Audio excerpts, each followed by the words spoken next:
Hey guys, আসসালামু আলাইকুম। তারপর বলো, কেমন আছো তোমরা? মায়াবতী সিজন 1 পার্ট 3 নিয়ে এসে পড়ছি, তো শুরু করা যাক। তন্নি কিছু বলার মতো খুঁজে পায় না, বাধ্য হয়ে নিয়ে নেয়। অর্ণব হাসে। অর্ণব তার গার্লফ্রেন্ড নিধির জন্য কিনেছে শাড়িটা। অথই আগেই সন্দেহ করছিল, এখন শিওর হয়ে গেল। তন্নিকে রিস্কায় তুলে দিয়েছে অর্ণব। মেয়েটা হেঁটেই যাবে বলছিল, অর্ণবের ধমকে চলে গেছে। শাড়িটা রেখে দিয়েছে অথই। অথয়ের ধারণা তন্নির মা তাকে এই শাড়ি পরতে দেবে না, তাই কাল সকাল সকাল অথয়ের বাড়িতে চলে আসবে। তারপর অথই রেডি করিয়ে দেবে। অন্তত অর্ণব গাড়ি থামিয়েছে একটা রেস্টুরেন্টের সামনে। ওই রেস্টুরেন্টে অপেক্ষা করছে নিধি। অথই নামতে বললাম না, অথই নামতে বললাম তো তোকে। অথই অর্ণবের দিকে চোখ পাকিয়ে তাকায়। তখন অথই বলে, গার্লফ্রেন্ডের সাথে মিট করতে যাবি, তবুও তোর আমাকে লাগবে? তখন অর্ণব বলল, ও তোর সাথে মিট করতে চেয়েছে, তাছাড়া তুই দেখবি না তোর ভাবিকে? অথই ফোঁস করে শ্বাস টানে। কাঁধ কাঁধ সমান চুলগুলো ঝুটি করে নেয়, তারপর নেমে পড়ে। ওই রেস্টুরেন্টের পূর্ব পাশে বসে আছে নিধি। অর্ণবের রিকোয়েস্টে শাড়ি পরছে কালো রঙের ফিলফিল পাতলা কালো শাড়ি, হাতা কাটা ব্লাউজ, পিঠ সমান চুল, তাও ব্রাউন কালার করা। চোখে কাজল দিয়েছে কিন্তু মায়াবী লাগছে না। মুখ গাঢ় মেকআপ, ঠোঁটে টকটকে লাল লিপস্টিক। অর্ণব কেন জানি নিধিকে দেখে মুগ্ধ হতে পারে না। মুগ্ধতার ছিটে ফোঁটাও নেই এই মেয়ের মাঝে। তবুও ঠোঁটের কোনায় হাসিটা চওড়া করে এগিয়ে যায়। অর্ণব নিধির মুখোমুখি বসতে বসতে বলে, সরি লেট হয়ে গেল। অথই অর্ণবের পাশে বসে। তখন নিধি বলল, ইটস ওকে। তখন অর্ণব বলে, ও আমার ছোট বোন মাহিমা মাহমুদ অথই। তখন অথইয়ের পিঠের উপর নিজের হাত রেখে বলে অর্ণব। তখন নিধি বলল, হ্যালো মাহিমা। তখন অথই বলল, হাই। তুমি আমাকে অথই বলেই ডেকো, নিক নেম অথই। তখন নিধি বলল, ওকে অথই। আর নিধি বলল, আমি নিধি অনার্স সেকেন্ড ইয়ারে পড়ছি। তখন অথই বলল, আমি ফার্স্ট ইয়ারে। অথয়ের নিধি মেয়েটা বেশ ভালো লেগেছে, দেখতে মাশাল্লাহ, কিন্তু একটু স্টাইলিশ। তবে ব্যাপার না, ভাইয়া কি কম নাকি? দুজনকে বেশ মানিয়েছে। তিনজন আড্ডা দিয়ে প্রায় সন্ধ্যায় বাসায় ফেরে। তন্নি পড়তে বসেছে, পাশেই তামিম পড়ছে। ইতি বেগম বেরিয়েছে। তন্নির বাবা তারেক বিদেশ থাকে, গিয়েছে কিছু মাস আগে। কোনো একটা ঝামেলায় জেলে আটকা পড়ছিল। মাসখানেক হলো ছাড়া পেয়েছে, কাজ করছে। আজকে মাস পূরণ হয়েছে, টাকা পাঠিয়েছে কিছু। সেই টাকা তুলতে গেছে ইতি বেগম। ভীষণ খুশি সে। এই কয়েক মাস ভীষণ কষ্ট করছে, বাচ্চাদের ঠিকমতো খাবারটাও দিতে পারেনি। 2 হাতে চিপস বিস্কুট নিয়ে বাসায় ফেরেন তিনি। তামিম দৌড়ে যায় মায়ের কাছে। তন্নি যেখানে বসেছিল সেখানেই বসে মায়ের দিকে তাকিয়ে থাকে। ইতি ছেলের হাতে খাবারগুলো দেয়, তারপর তন্নির দিকে তাকায়। হাড়ির মতো মুখ করে বসে আছিস কেন? ভাইয়ের সাথে মিলেমিশে খেয়ে পড়ায় মনোযোগ দে। রেজাল্ট খারাপ হলে তোর বাপ তো আবার আমাকেই দোষ দিবে। আমি আর আমার ছেলে তো বানের জলে ভেসে এসেছি। সারাক্ষণ শুধু আমার মেয়ে কোথায় করে বেড়ায়। কালকে তোর শামীম চাচার ফোন থেকে বাপের সাথে কথা বলে নিস। পাগল হয়ে যাচ্ছে সে মেয়ের সাথে কথা বলতে না পেরে। বকতে বকতে চলে যায় ইতি বেগম। তন্নির ঠোঁটের কোণায় হাসি ফুটে ওঠে। কতদিন বাবার সাথে কথা বলা হয় না। মা বলে ডাকে না। টাকা মানুষকে কতটা অসহায় করে দেয়, তাই না? এই যে এত আদরের মেয়ে, যাকে কখনো কোল থেকে নামাতো না, মেয়ের কান্না দেখলে অস্থির হয়ে পড়তো, সেই আদরের মেয়েটাকে রেখে চলে গেছে দূর প্রবাসে। 2 টাকা কামাবে বলে, ছেলে মেয়েকে মানুষ করবে বলে, বাচ্চাদের সুন্দর একটা ভবিষ্যৎ করে দেবে বলে। বাবারা সত্যি অতুলনীয়, তারা কখনোই নিজেদের কথা ভাবে না। অন্যদিকে তামিম চিপস তন্নির মুখের সামনে ধরে বলে, আপু খাও না। তন্নি ভাইয়ের মাথায় হাত বুলিয়ে খেয়ে নেয়। পরের দিন সকাল সকাল ঘুম থেকে ওঠে তন্নি। ভোর 6টার মধ্যেই কথা বলতে হবে তারেকের সাথে, না হলে সে সময় পাবে না। তন্নির মন খুলে বাবার সাথে কথা বলে। ইতি বেগম পই পই করে বলছে একটা ফোন কিনতে, তা আজকে আর কোনো কাজ করতে হয় না তন্নিকে। ইতি বেগম করে নেয়। কলেজে 10টার মধ্যে উপস্থিত থাকতে হবে, তাই তন্নি মাকে বলে সকাল সকাল চলে যায় অথয়ের বাসায়। অথই প্রথমে তন্নিকে সাজিয়ে দিতে থাকে।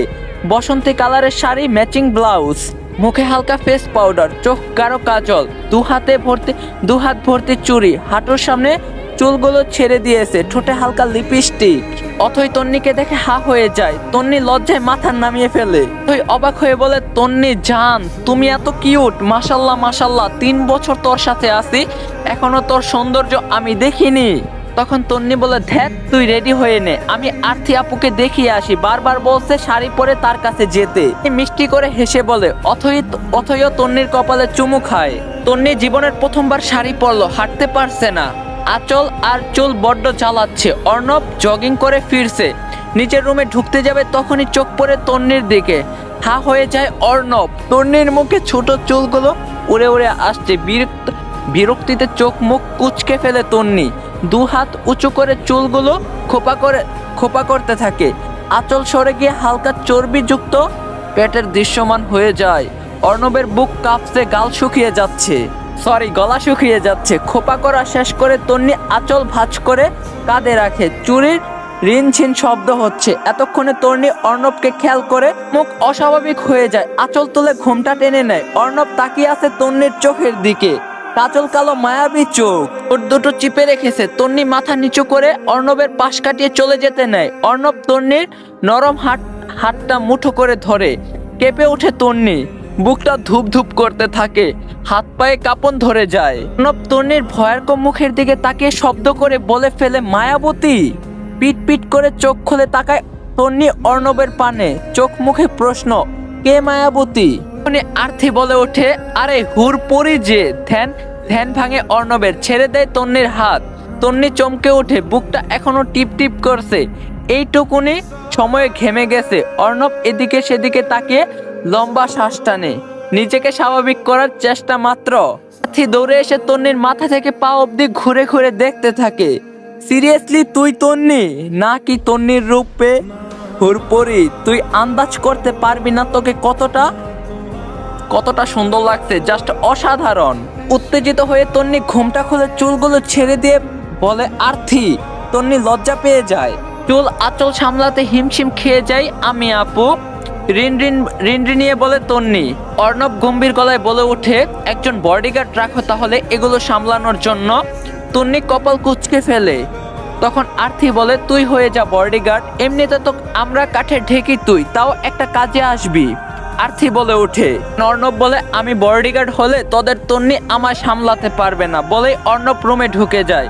তন্নির গলা কাটা দিয়ে ওঠে। আরতি কথার মিনিং বুঝতে পেরে ভুরে কুচকে ফেলে। বদমাশ ছেলে, বিড়বিড় করে বকা দেয় আরতি। চল, আমি তোর পিক তুলবো। আমার ভাই আমাকে ডিএসএলআর ক্যামেরা কিনে দিয়েছে ফটোশুট করার জন্য, তোকে দিয়ে শুরু করব, চল। আরতি তন্নির হাত ধরে টেনে নিয়ে যায়। নিধি মেয়েটার সাথে অর্ণবের সম্পর্ক 5 বছরের, 2 বছর ফ্রেন্ডশিপ আর 3 বছর রিলেশনশিপ। মূলত অর্ণব বিদেশে যাওয়ার পরে রিলেশন হয়েছে দুজনের। আগের নিধি আর এখনকার নিধির মধ্যে আকাশ পাতাল তফাৎ। আগের নিধি ছিল সাধারণ, কামিজ পরে দুই কাঁধে ব্যাগ চাপিয়ে চোখে মোটা করে কাজল টেনে অর্ণবের সামনে আসতো। মুখে থাকতো লাজুক হাসি। ভালো লাগতো অর্ণবের, কিন্তু বিদেশ থেকে ফিরে নিধির সাথে দেখা করার পরে কেন জানি ভালো লাগে না। তবে মানিয়ে নিয়েছে। ভালোবাসা তো, চরিত্র পছন্দ, কথা বলার ধরন, জামা কাপড়ের ধরন পাল্টেছে, কিন্তু ভালোবাসা তো পাল্টেনি। অর্ণব খুব প্রসেসিভ একজন মানুষ। সে নিজের পার্সোনাল লাইফ সম্পর্কে কখনোই কোনো বন্ধু বান্ধবের সাথে ডিসকাস করে না। অর্ণব ড্রেসিং টেবিলের সামনে দাঁড়িয়ে নিজেকে দেখছে। এখন চোখের সামনে তন্নির চুল খোপা করা দৃশ্যটা ভাসছে। ইচ্ছা করছে চলে যেতে তন্নির কাছে, কোমর জড়িয়ে চোখে চোখ রাখতে। কয়েক মিনিটের ব্যবধানে কি হয়ে গেল এটা? অর্ণব কি ক্রাশ খেলো? এরকম তো কখনই হয়নি। কি আছে ওই মেয়েটার মাঝে? কি করলো মেয়েটা? বন্ধ করে জোরে জোরে শ্বাস টানে অর্ণব। অদ্ভুত যন্ত্রণা হচ্ছে, বুকটা এখনো কাঁপছে, হৃৎপিণ্ড লাফাচ্ছে। অদ্ভুত সব ইচ্ছে মস্তিষ্কে হানা দিচ্ছে। কাউকে একবার দেখাতে এমন হতে পারে? এই মেয়েটাকে তো আগেও দেখছে অর্ণব, তবুও কেন মনে হচ্ছে আজকেই প্রথম দেখলাম। নিজেকে শান্ত করতে ফোন হাতে ব্যালকনিতে যায়। উদ্দেশ্য নিধির সাথে কথা বলে মনকে শান্ত করবে। নিধিকে ভিডিও কল দিবে। তখনই চোখ পড়ে বাগানে। সেখানে তন্নিকে বিভিন্ন ভঙ্গিতে দাঁড় করিয়ে পিক তুলে দিচ্ছে আরতি।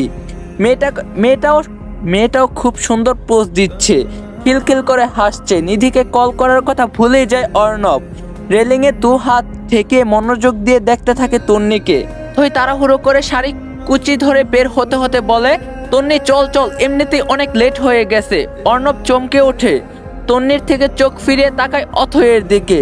অর্ণব বলে, হেই পেতনি আর অথয়ের তন্নি, জাস্ট 5 মিনিট ওয়েট করো, আমি আসছি। অর্ণব নিজের ব্যালকনি থেকে চিৎকার করে বলে, তন্নি চমকে এক পলক তাকিয়ে নেয়। অর্ণব তাকিয়েছিল তাই চোখোচোখি হয়ে যায়। অথই ছোট ছোট চোখ করে তাকায় অর্ণবের দিকে। অথই বলে, তোর না আজকে নিধিপুর সাথে ঘুরতে যাওয়ার কথা, তুই এখনো বাড়িতে যে? অথই বুকে হাত গুজে বলে। অর্ণব অথইয়ের কথা কানে না তুলে বলে, আমি আসছি আমি। তখন আরতি বোনের দিকে তাকিয়ে বলে, নিধিপুকে?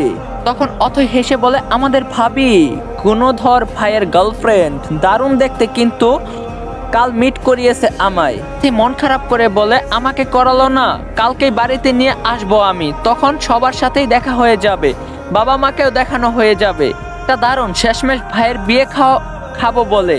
হ্যাঁ তা তো খাবোই, ভাবিও পাবো ফ্রিতে। দু বোন হেসে ওঠে। তন্নি মাথা নিচু করে দাঁড়িয়ে আছে। অর্ণব কেন যাবে সাথে? তন্নির বেশ লজ্জা করছে, কেন জানি মনে হচ্ছে লোকটা তন্নিকে গভীরভাবে দেখছে। তন্নি রিনরিনিয়ে বলে, অথই চল না, আজ রিস্কা করে যাই, গাড়িতে আমার ভালো লাগে না, মাথা ঘুরে। অথই তন্নির চুলগুলো গুজে দিয়ে বলে, এটা কোনো ব্যাপার হলো, তুই সামনে বসিস তাই আর মাথা ঘুরাবে না, চুল খোপা করে নেই, তারপর ফুল লাগিয়ে দিস। বলেই ফুলটা খুলতে যায় তন্নি। অর্ণব পেছন থেকে বলে ওঠে, কাকের বাসার মতো চুল খোপা করে মানুষকে বিরক্ত করতে চাইছো? চমকে মাথা থেকে হাত নামিয়ে ফেলে তন্নি। তন্নির চুল প্রচন্ড সফট, সিল্কি আর লম্বা, এইরকম চুল হাজারে একজনের থাকে, তুই সেটাকেও কাকের বাসা বলছিস? চোখ কি আছে তোর? আরতি বুকে হাত গুজে কথাগুলো বলে। এখন অর্ণব বলল, সফট দেখি কেমন? অর্ণবের এমনিতেই তন্নির চুলগুলো একটু ছুঁয়ে দিতে ইচ্ছা করছিল, তাই সুযোগটা একদম হাতছাড়া করলো না। ফট করে তন্নির চুলগুলো হাতের মুঠায় নিয়ে নেয়, শরীরে একটুও টাচ লাগে না, তবুও তন্নির চোখ মুখ খিচে বন্ধ করে ফেলে। শ্বাস আটকে আসছে বেচারির, প্রচন্ড অস্থিরতায় পড়ে গেছে। অর্ণব ফট করে চুল ছেড়ে দেয় আর বলে, জলদি আয়। বলেই এক প্রকার দৌড়ে গাড়ির কাছে চলে যায়। তন্নি বুকে হাত দিয়ে জোরে শ্বাস টানে। অথই হেসে বলে, ভাই আমার পাগল হয়ে যাচ্ছে মনে হয়। অর্ণব ড্রাইভিং সিটে বসে আছে। তখন অথই পেছনে বসতে বসতে বলে, ভাইয়া তন্নির পেছনে বসলে মাথা ঘুরে, তোর পাশে বসুক। অর্ণব বলে, না করছি কখন। বলেই দরজা খুলে দেয়। তন্নির শুকনো ঢোক গিলে কাচুমুচু হয়ে বসে পড়ে। চুল আর আঁচল ঠিক করো অথয়ের তন্নি। তন্নি চমকে চুল আর আঁচল ঠিক করে নেয়। সিট বেল্ট বাঁধো। তন্নি এবার বিপকে পড়ে যায়, কারণ সে সিট বেল্ট বাঁধতে জানে না। আমতা আমতা করে শুকনো ঢোক গিলে ঘাড় ঘুরিয়ে একবার পেছনে তাকায়। অথই কানে হেডফোন গুঁজে ভিডিও কলে কথা বলছে, তাকে তো ডিস্টার্ব করা যাবে না। অর্ণব বলে, অথয়ের তন্নি আমি কিছু বলছি। অর্ণব তন্নির মুখের সামনে হাত নাড়িয়ে বলে। তন্নি মাথা নিচু করে ফেলে। তন্নি বলে, আমি পারি না। তন্নির বলতে দেরি, অর্ণবের ঝুঁকে সিট বেল্ট হাত দিতে দেরি নেই। তন্নির চমকে পেছনে সরতে যায়, তো পারে না। অর্ণব মনোযোগ দিয়ে সিট বেল্ট বাঁধে, তারপর সরে যায়। তন্নির বুক ধুপ ধুপ করছে। হায় আল্লাহ, এক কোন মুসিবতে এই লোকটা আজ এমন করছে কেন? অর্ণব বলে, পারফিউমের স্মেলটা বাজে, শ্যাম্পুটাও বাজে, শাড়িতে তোমাকে আরো বাজে লাগছে, চোখে কাজল দিয়ে একদম পারফেক্ট বাজে লাগছে, সবগুলো বাজে মিলে আজ তো একটা মায়াখানি। নেক্সট টাইম এমন সেজে আমার সামনে আসবে না, না হলে বড় গাছের সব থেকে উঁচু ডালে ঝুলিয়ে রাখবো তোমায়, মাইন্ডেড। সবগুলো কথা গম্ভীর গলায় বলে গাড়ি স্টার্ট করে অর্ণব। তন্নির কান্না পায়, এতটাই বাজে লাগছে ওকে। কলেজে যাওয়ার পর যদি সবাই বাজে বলে তখন কতটা লজ্জা পাবে তন্নি। আর জীবনও শাড়ি পরবে না, জীবনেও না। চোখের কুনিশ বয়ে 2 ফোঁটা পানি গড়িয়ে পড়ে তন্নির হাতে, উল্টো পিঠে মুছে নেয়। অর্ণব আর চোখ তাকিয়ে মুচকি হাসে। অর্ণব বলে, দূর, একটু বেশি দুষ্টামি করলেও কাঁদে, কম করলেও কাঁদে, ধমক দিলেও কাঁদে, চুমু খেলেও কাঁদে, সারাক্ষণ কাঁদতেই থাকবে। ব্যাপারটা কি দারুণ, আই লাইক ইউ। মুহূর্তেই তন্নির কান্না থেমে যায়। চোখ দুটো ছোট ছোট করে এক পলক তাকায় অর্ণবের দিকে আর বলে, তাতে আপনার কি? গাইস, এই মাসের 27 তারিখে আমি আমার টেলিগ্রাম পাবলিক গ্রুপে লাইভে আসতেছি তোমাদের সাথে আড্ডা দেওয়ার জন্য। তো তোমরা যারা আমার সাথে আড্ডা দিতে চাও, আমার ডিসক্রিপশন বক্সে আমার টেলিগ্রাম গ্রুপের লিঙ্ক দেওয়া আছে, সবাই তাড়াতাড়ি টেলিগ্রামে জয়েন হয়ে যাও। আর পার্টটা কেমন লাগছে তোমরা জানাইবা কমেন্টে। ভিডিওটা বেশি বেশি করে লাইক করে দিবা। কালকে ঠিক 6:30 বাজে পার্ট 4 আসবে। তো সবাই ভালো থাকো, সুস্থ থাকো, আল্লাহ হাফেজ।